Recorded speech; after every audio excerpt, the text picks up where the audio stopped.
आता ज्यांना ज्यांना आलू पराठा हा प्रकार येत नसेल त्यांनाच म्हणजे ही व्हिडिओ रिलेट करू शकते. बिकॉज मला तरी अजिबात येत नाही आलू पराठा करणं. तरी प्रत्येक वेळी असते की अरे आज तरी माझा चांगला बनेल, बट काही बनत नाही. पण यावेळेस थोडासा बरा झाला होता असं मी म्हणेन. आता गडबड कुठे झाली तेही सांगते. कांदा वगैरे मस्त कट करून बटाट्याची भाजी नकळत बनवली. आणि मग त्याच्यानंतर मग आलू पराठा जसं आपण एक चपाती लाटल्यानंतर त्याच्यानंतर मी सगळं व्यवस्थित ठेवून वगैरे केलं.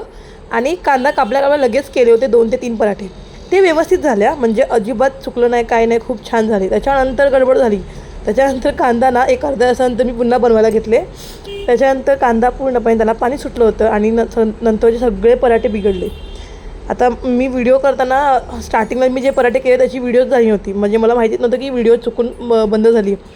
सो हे नंतरची व्हिडिओ तुम्ही बघू शकता की एक मोजून सगळे पराठे म्हणजे थोडे थोडे फाटले होते. बट जाऊ द्या, पण चवीला चांगले झाले होते म्हणून खाल्ले मस्तपणे.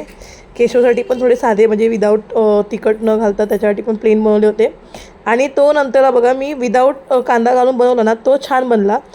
पण ते कांद्याला पाणी सुटल्यामुळे, कांदा टमाटा कापून घेतला होता ना, त्याला पाणी सुटल्यामुळे इतकं बिघडलं ना, बापरे बाप. म्हणून मी शक्यतो जातच नाही बनवायला आलू पराठा. म्हणजे असं वाटतं की न बनवलं पत्करलं. बिकॉज काही ना काही चुकतं त्याच्यामध्ये माझं. ही अशी एक गोष्ट की जी मला बरोबर येत नाही.